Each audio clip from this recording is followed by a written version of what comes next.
everybody, this is Plurri Unum, and today I'm going to be talking about a bit of an interesting subject that I kind of came into while I was at work today. I work as a clerical assistant in a records office. It's pretty cool. It's still hot. But basically, so today is Tuesday, January 13th, 2015, and my goal is to give interesting videos, just vlog videos that I decide to do, but I'm going to talk about little things. I'm going to talk a lot about myself, about my interesting stories. I might get emotional, I don't know, but we'll see what we have. Now, I remember this hypocrisy that I had that really kind of stuck with me, and basically what it was that I was, in a sense, realizing, and I'm just moving my microphone, that is the rumble you were hearing. Earthquake!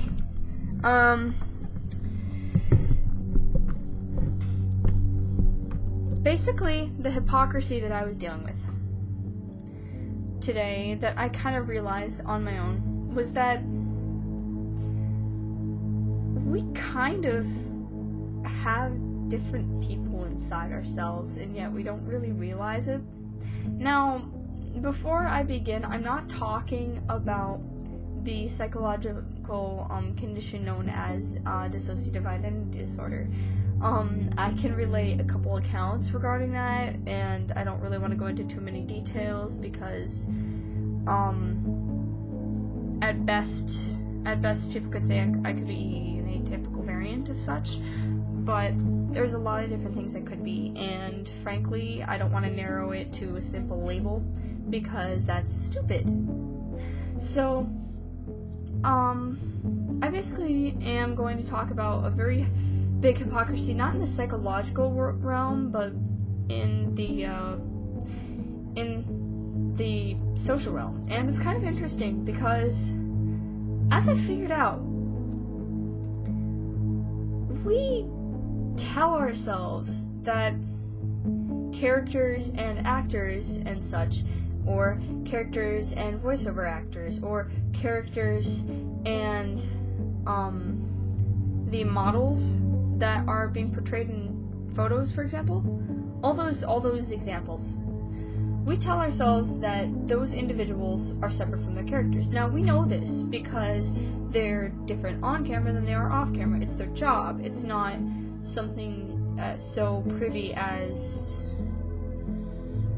simple make-believe. It's very much a lot more than what people think it is. But what people don't understand is that despite the fact that we tell ourselves that these individuals are different from their characters, when we see them in person, we expect them to be the same person, and that's not how it works. Like, you see Jennifer Lawrence up there, you expect her to be like Katniss? No? Character versus actor.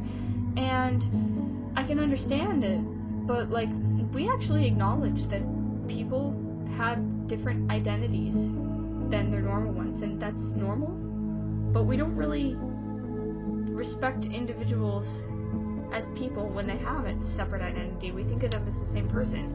And that's the conflict that we have in our society, is that, like, we allow ourselves to believe that individuals are only allowed to have a one-person limit.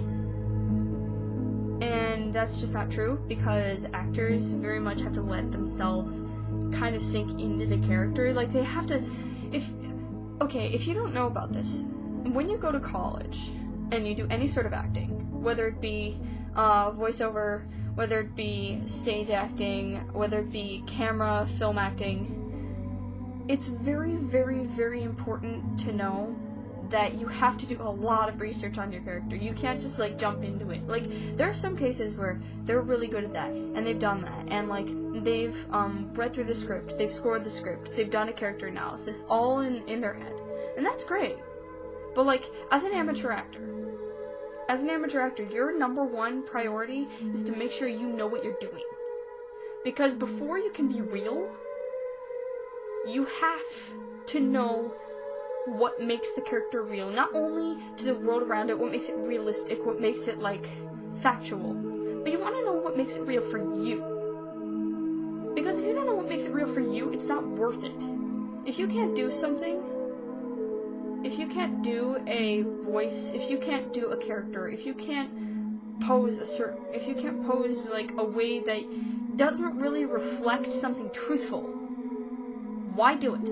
Why would you ever do a monologue that's sad when you're never a sad person? When you don't have anything sad to be about? Why would you want to do a dialogue between two characters who you've never been in that situation before? You cannot apply yourself in that situation at all. Why would you choose something like that? Because honestly, if you're not comfortable in it, and you know you won't do well in it, you're not gonna do well. You're not. And apply that to life as much as you want. But if you don't like it, or if you don't think you're gonna do well in it, do something you know can work to your advantage. That's how it works. That's how it works in work. That's how it works in work life. That's how it works in school life. And I hate to be the big bitchy college student here, but like that is how it works in school life. When you are given, for example, if you're given an assignment where you get a whole ton of options, and I know this happens, high schoolers. I know it happens. Don't lie to me. It has happened at least once in your lifetime. If you are given a chance, to actually apply your skill to something, take it. I had a ton of options of what I wanted to do for a final report in my junior year of high school. And I was given the option between doing some sort of like collage thing with items and a CD with different songs that meant different things according to what the novel was. Like different chapters of the novel would have this soundtrack, kind of like a movie soundtrack type of thing.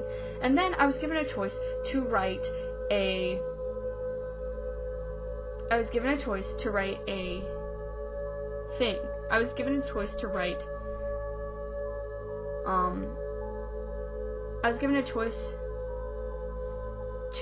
a alternate ending. That's what I was trying to say. I keep stuttering. Basically, what was going on was that I decided, I can't say we, yeah. And that's still hot. I decided,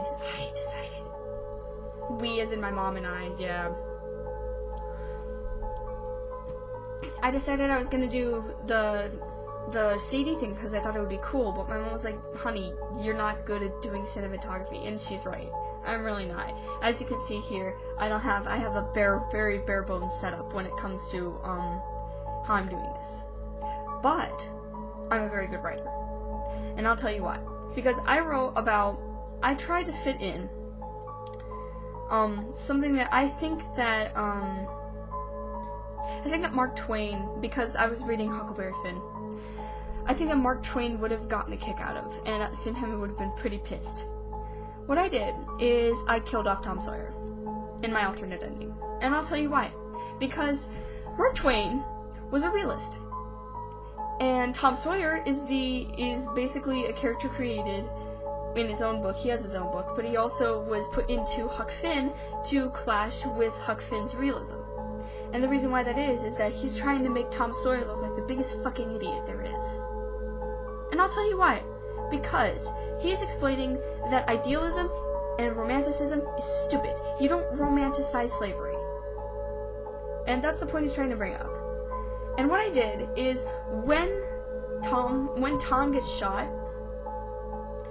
I had it go into him. I had the bullet go into him, and I had Tom die by bleeding out on the raft and just passing away. And they held a small funeral for him.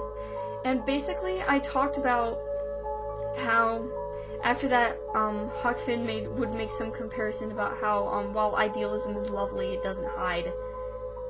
It doesn't, it only, masks something like plaster, and once you take enough water and wash it away, all that's left is the bare bones frame.